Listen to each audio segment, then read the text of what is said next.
Et avant cela, Elisabeth Lévy, comme chaque jour du lundi au jeudi. Bonjour Elisabeth. Bonjour Patrick, bonjour à tous et bonjour Toulouse.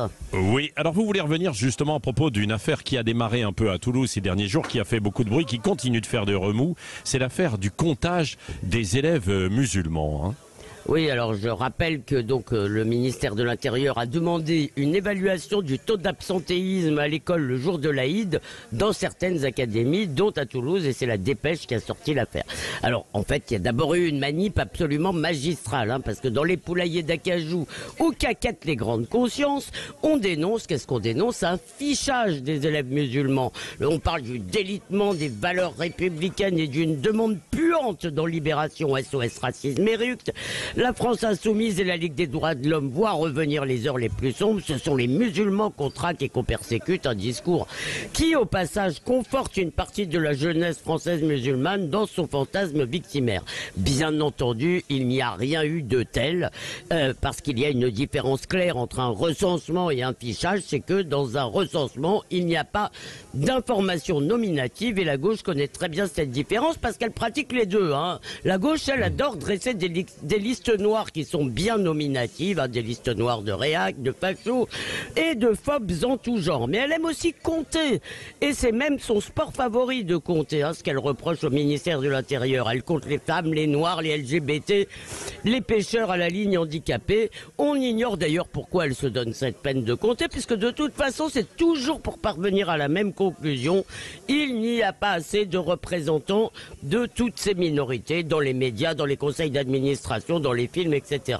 C'est la preuve, donc, ce comptage que la gauche fait, que les discriminations sont partout. Si donc on avait fait le même recensement des absents le jour de l'Aïd, mais que ça avait été pour conclure qu'il fallait que l'Aïd devienne un jour férié ou qu'il fallait des repas halal à la cantine, alors là, la gauche et la Ligue des droits de l'homme auraient applaudi.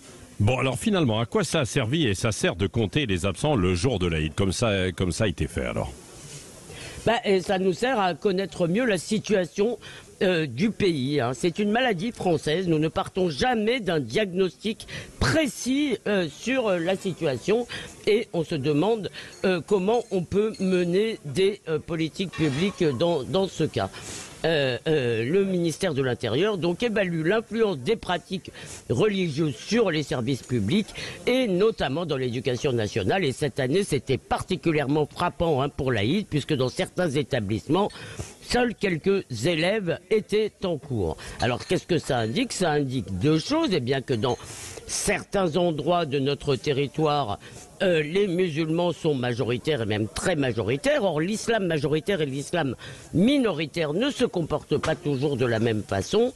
Et par ailleurs, c'est ce que d'aucuns appellent le grand remplacement. Ça nourrit leur peur de devenir culturellement minoritaires chez eux. Et puis ça indique aussi qu'à contre-courant de la sécularisation de la société française, beaucoup de jeunes musulmans sont de plus en plus religieux, et c'est tout de même intéressant.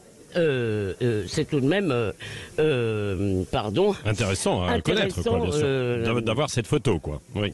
Oui, bien sûr, intéressant de le savoir. Alors bien sûr, ça fait partie des réalités de la société française, et ça c'est bien le problème, parce que ces réalités, eh bien ça fait des années que la gauche ne veut pas qu'on en parle, parce qu'elle veut tout simplement nous les cacher. Merci Elisabeth.